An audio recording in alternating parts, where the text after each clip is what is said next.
আল্লাহ শপথ করতেছেন যে তিন এবং জাইতুনের শপথ। তিন হচ্ছে একটা ফল এবং জাইতুনও একটা ফল। অতুরি সিনিন এবং সিনাই পর্বতের শপথ। তুর মানে হচ্ছে পর্বত এবং পর্বতের নাম হচ্ছে সিনিন, সিনাই পর্বতের শপথ। ওয়াহাজাল বালাদিল আমিন এবং এই শহরের শপথ। বালাদ মানে হচ্ছে শহর, আমিন মানে হচ্ছে নিরাপদ। তো বালাদুল আমিন মানে হচ্ছে নিরাপদ শহরের শপথ। কোন শহর হচ্ছে নিরাপদ? মক্কা, মসজিদুল হারাম, মক্কা। কেন একে হারাম বলা হয়?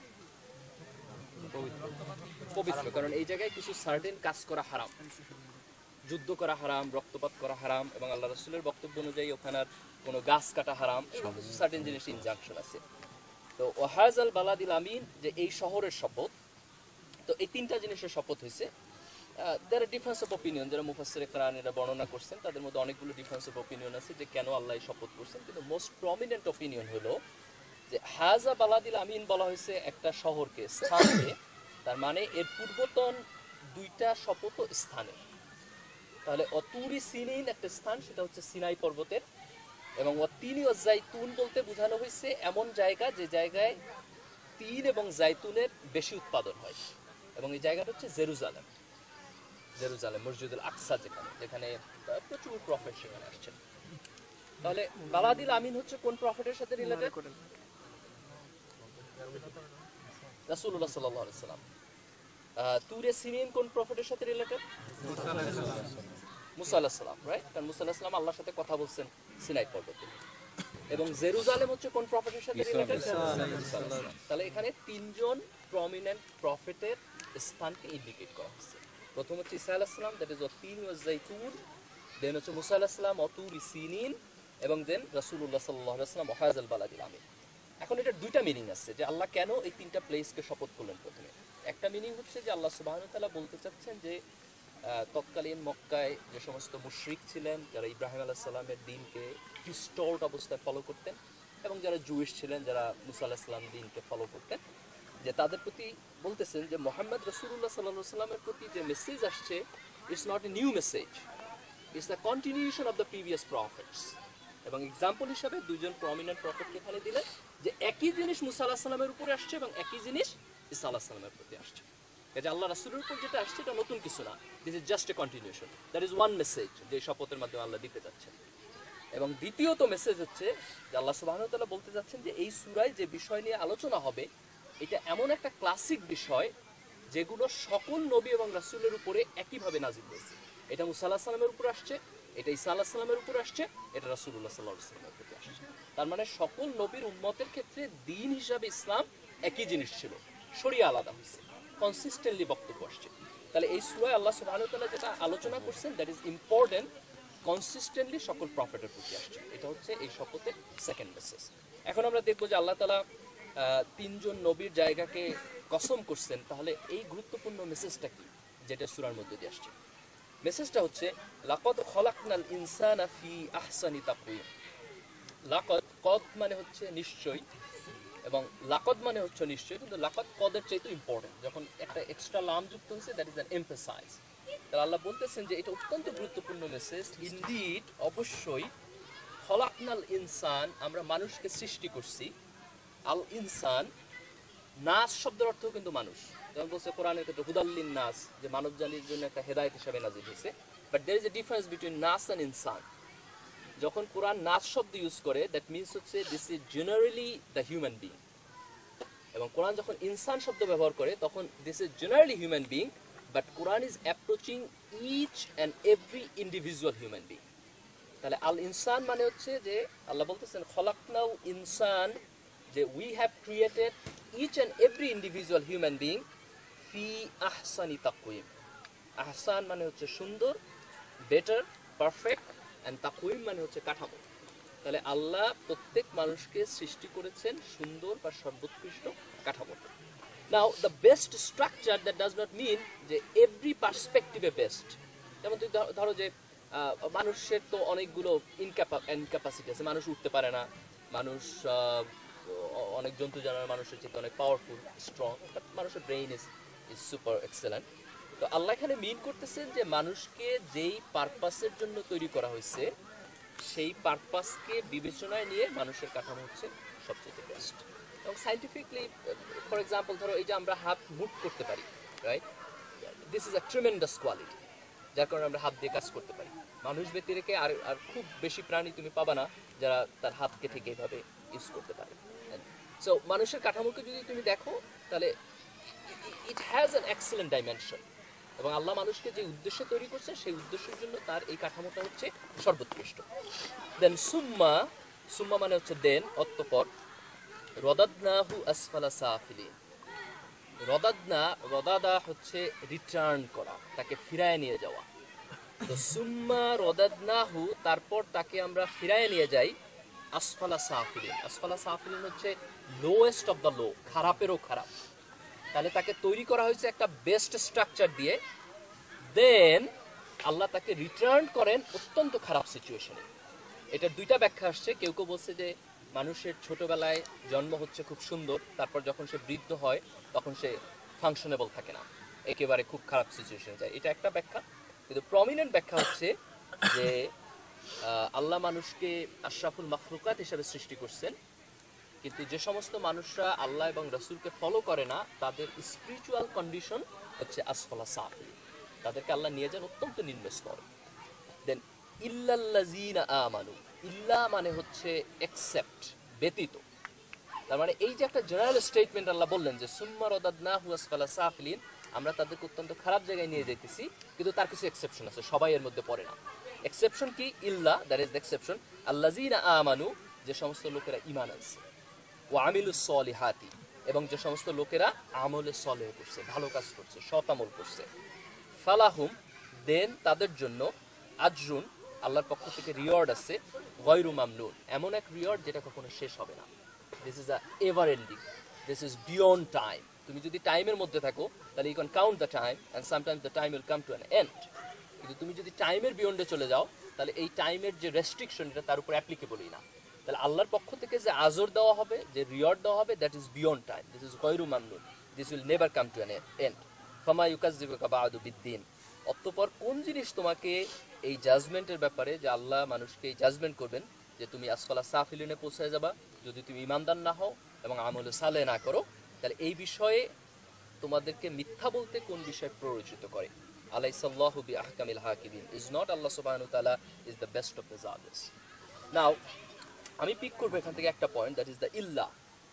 ইল্লা মানে কি? ব্যতীত, এক্সেপ্ট। তাহলে তুমি যখন কোথাও এক্সেপশন দিবা সেখানে একটা জেনারেল স্টেটমেন্ট থাকবে এবং তারপর সেখানে এক্সেপশন থাকবে। তো এই সূরায় ইল্লা বলার পরে কারা এক্সেম্পটেড হলো?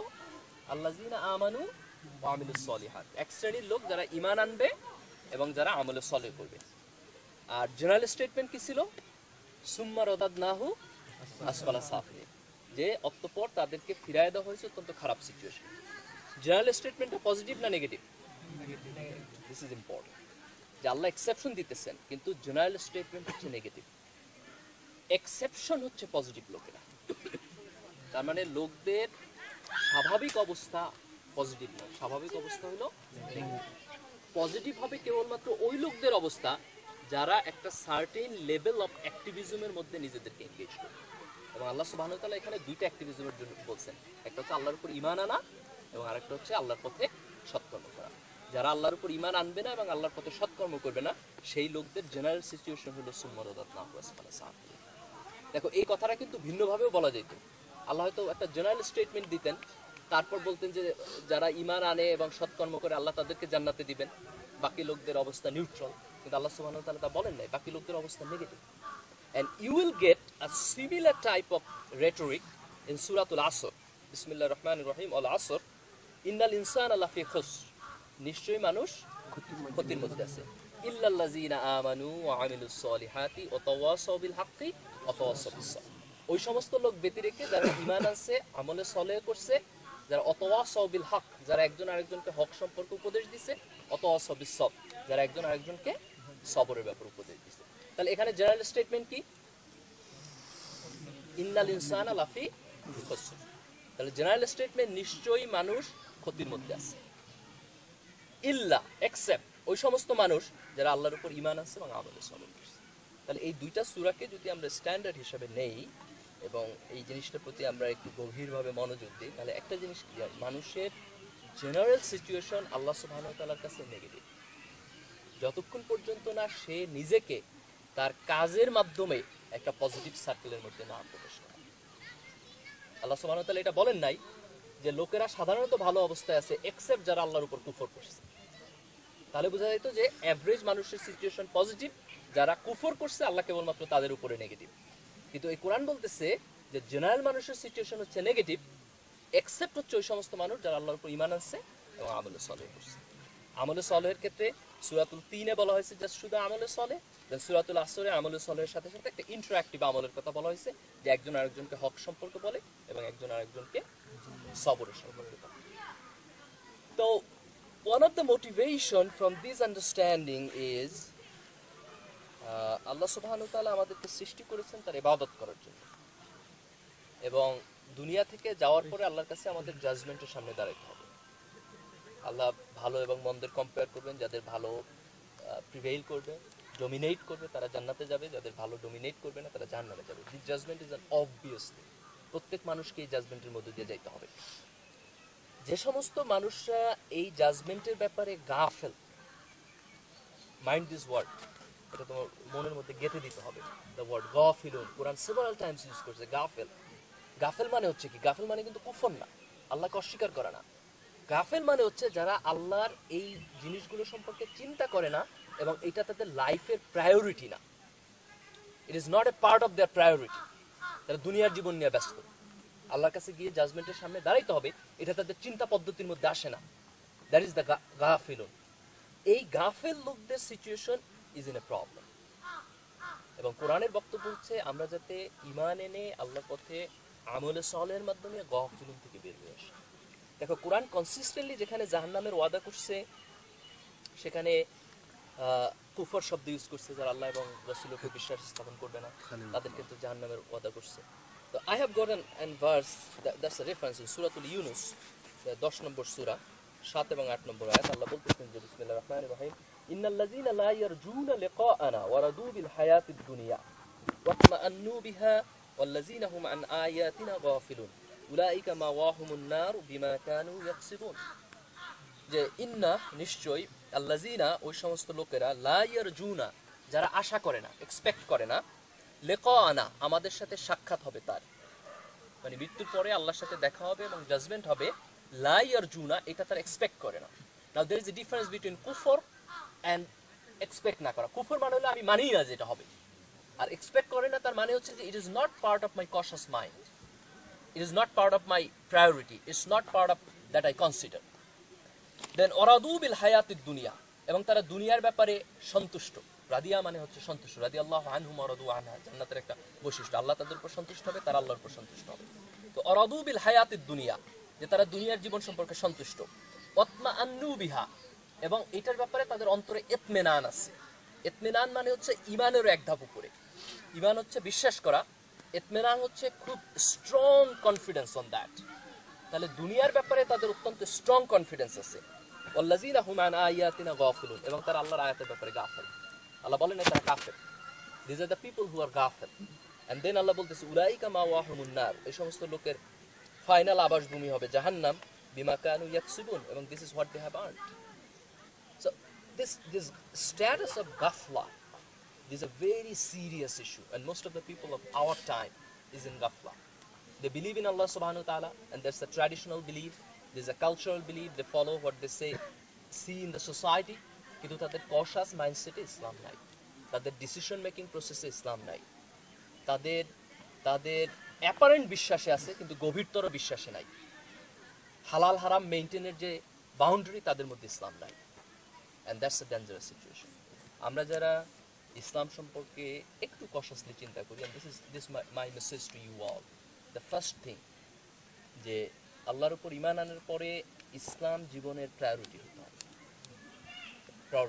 প্রায়োরিটি হচ্ছে ঈমান, আমি আল্লাহর উপর ঈমান আনবো।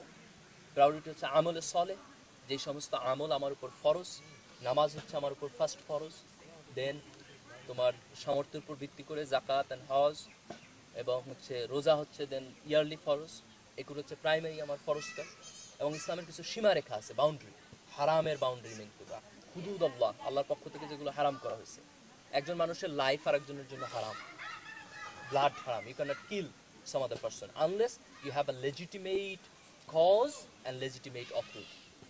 অন্য একজন মানুষের সম্পদ মানুষের জন্য হারাম, তুমি আরেকজনের সম্পদ অন্যায়ভাবে নিতে পারবে না যতক্ষণ পর্যন্ত না তোমার লেজিটিমেট কজ থাকবে এবং লেজিটিমেট অথরিটি থাকবে। অথরিটি মানে either you must be a জাজ or you must be in the government, otherwise you can't.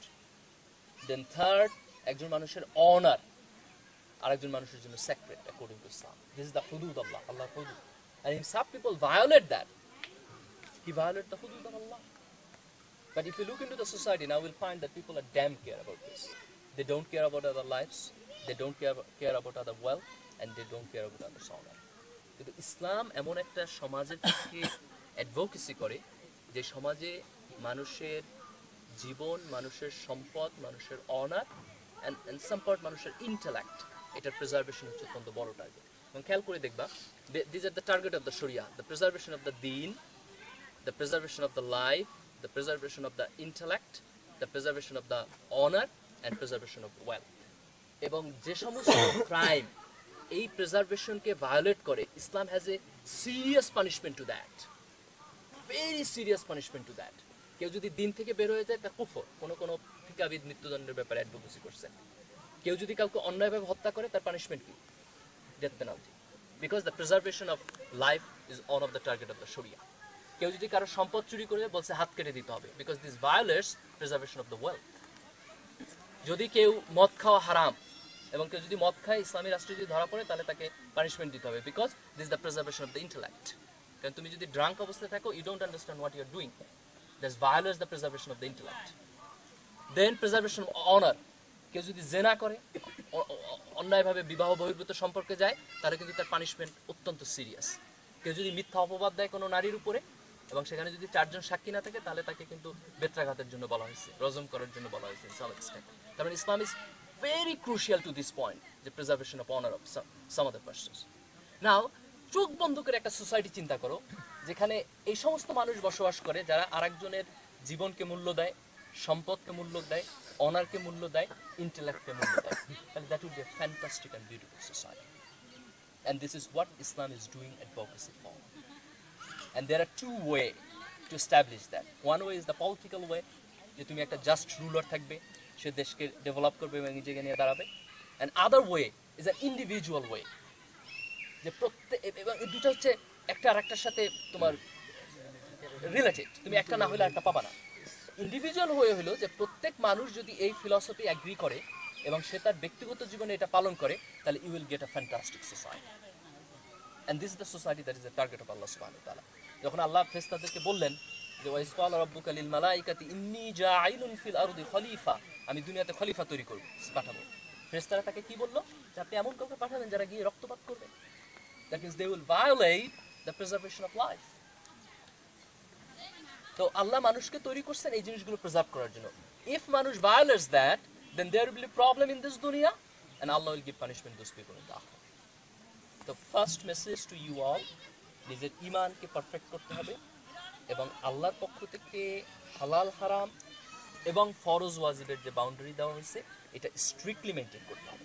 এবং ইসলাম চিন্তা পদ্ধতির মধ্যে একটা প্রমিনেন্ট উপাদান হিসেবে থাকতে হবে, নিজের লাইফের প্রায়োরিটি মেইনটেইন করার ক্ষেত্রে এইটা উপাদান হিসেবে থাকতে হবে। এইটুকু হচ্ছে ফরজের সীমারেখা।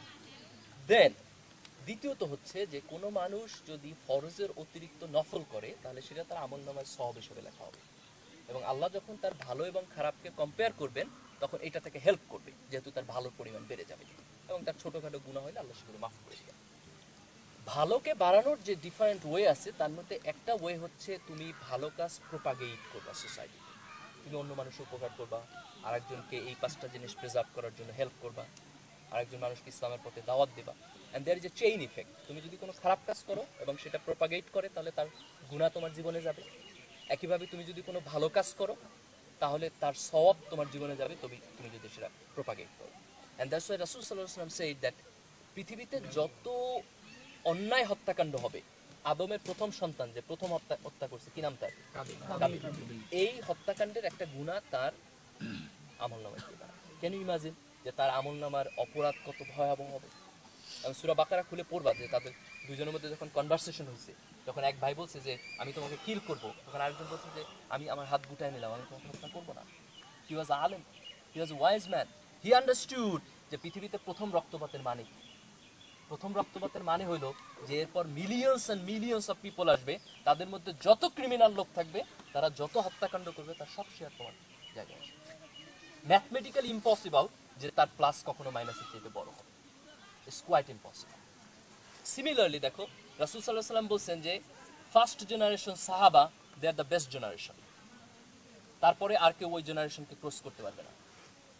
এন্ড সাম অফ দ্য ফকিহ যারা আলেম তারা আর্গুমেন্ট করছেন এইভাবে যে one of the reason of this, যে আমরা দিন শিখছি তাদের মাধ্যমে। আল্লাহ রাসূলের কাছে দিন আসছে এবং দিন has been transmitted by the সাহাবা to the next generation, then to the next generation, then to the next generation. তাহলে আনটিল দ্য কিয়ামা যত লোক দিন ফলো করবে তাদের প্রত্যেকের একটা পার্ট কাদের আমলনামায় গিয়ে যুক্ত হবে, সাহাবায়ে। তো ম্যাথমেটিক্যালি ইট ইজ ইম্পসিবল যে আমি বা তুমি তার আমলনামাকে ক্রস করবে, কারণ সে র‍্যাঙ্কের উপরে বসে আছে। So if you do a wrong thing publicly, that's a problem. If you do a right thing publicly, and that will help you. And this is one of the reasons Islam কোনো গুনাহ কেউ যদি privately করে তাহলে বলছে যে তার মাফ পাওয়ার সম্ভাবনা বেশি যদি আল্লাহর কাছে তওবা করে, কিন্তু কেউ যদি পাবলিকলি করে তাহলে আল্লাহ তাকে ক্ষমা কম করবে। There are some hadith যেখানে বলা হয়েছে যে পাবলিকলি গুনাহ করলে আল্লাহ ক্ষমা করবেন না। One of the reason, তুমি যখন পাবলিকলি একটা গুনাহ করবে এটা আরেকজন দেখবে, সে তাকে ইনফ্লুয়েন্স করবে, এবং লোকেরা সবাই যদি পাবলিকলি গুনাহ করে তাহলে গুনার ব্যাপারে মানুষের শেম চলে যাবে, এবং কোন সোসাইটিতে যদি খারাপ কাজের ব্যাপারে শেম না থাকে তাহলে সেখানে খারাপ কাজ থিওরি হিসাবে establish. That is one of the reason Islam is doing advocacy যে তুমি পাবলিকলি খারাপ কাজ করবে না। There is more গুনাহ than doing it private. And of course doing privately is a গুনাহ, কিন্তু doing private publicly is a more গুনাহ।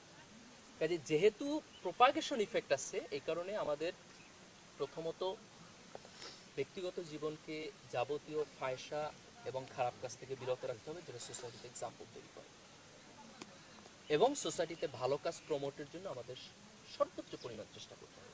Whatever way you can, this depends up to you.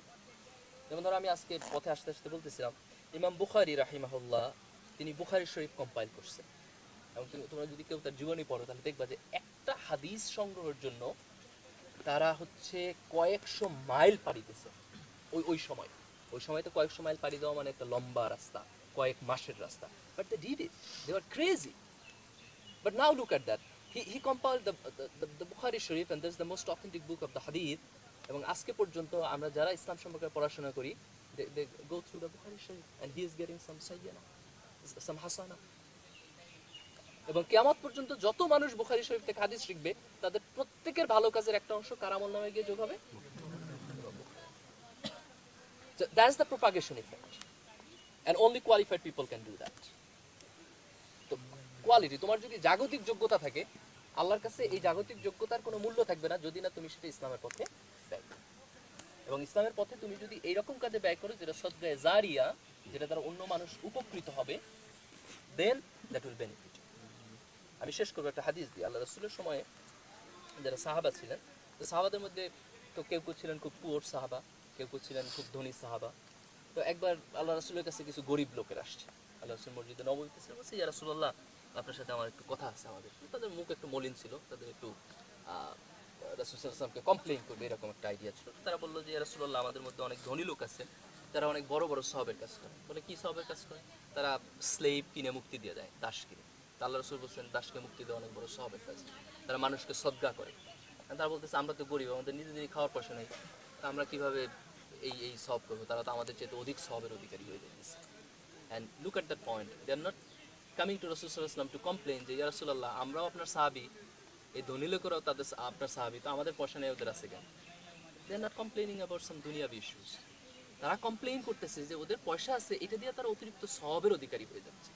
That was their mindset, that was their pride. আল্লাহ রাসূল তাদেরকে বললেন যে আমি তোমাদেরকে একটা দোয়া শেখাবো, একটা জিকির শেখাবো, যদি এই জিকিরটা তোমরা করো তাহলে ওই লোকেরা সদকা করে যে সওয়াব পায় তার চেয়েও তোমরা বেশি সওয়াবের অধিকারী হবা। এবং জিকিরটা হলো বলছে প্রত্যেক ফরজ নামাজের পরে তোমরা 33 বার সুবহানাল্লাহ পড়বা, 33 বার আলহামদুলিল্লাহ পড়বা, এবং 33 বার আল্লাহু আকবার। কোন কোন হাদিসে 34 বার আসছে, এবং কোন হাদিসে পড়ার নিয়মটা সেভাবে আল্লাহু আকবার সুবহানাল্লাহি আলহামদুলিল্লাহ। আমরা তো সাধারণত আলাদা আলাদা করে পড়ি, বাট দেয়ার ইজ আন হাদিস ইন ইন সহিহ বুখারী, যেখানে আল্লাহু আকবার সুবহানাল্লাহ আলহামদুলিল্লাহ এইভাবে পড়ার জন্য। তো ওই লোকেরা খুশি মনে চলে গেছে। একজন সাহাবী এই ঘটনা বর্ণনা করছেন, উনি এই জায়গায় ছিলেন। পরবর্তীতে আরেকজন সাহাবী এদেরকে নিয়ে আরেকটা ঘটনা বর্ণনা করছেন। সেটা হলো যে আফটার কাপল অফ উইকস এই লোকের আল্লাহ রাসূলের কাছে আবার আসছে। তাদের আবার মুখ মলিন, মনে একটু কষ্ট। তারা এসে আল্লাহ রাসূল বলছে, রাসূলের একটা ঝামেলা হয়ে গেছে। আল্লাহ রাসূল বলছে, কি ঝামেলা? তোমাদেরকে তো আমি দোয়া শিখাই দিছি। তারা বলতেছে যে আপনি আমাদেরকে যে দোয়া শিখাইছেন এটা আমাদের ধনী বন্ধুরাও শিখে গেছে, এখন নামাজের পরে এটা তারাও পড়ে। এখন কি হলো, তো দোয়া আমিও পড়ি, সেও পড়ে, আর তার যে অর্থ সম্পদ আগে ছিল আল্লাহর প্রতি সাদকা করতো সেইটা তখনও পড়ে। তো সে এখন ডাবল পেতেছে। আল্লাহ রাসূল তখন বলছেন যে আল্লাহ যদি কাউকে রিজিক দেয়, রহমা করে, তাহলে আমার কিছু করার নেই। So if you have certain quality, you have certain work, and if you spend that on the way of Allah subhanahu wa ta'ala, that is an advantage. That's the advantage. তো যেহেতু আল্লাহ মানুষের কালেকটিভ, তুমি যদি উম্মার জন্য কাজ করো, whatever way, that depends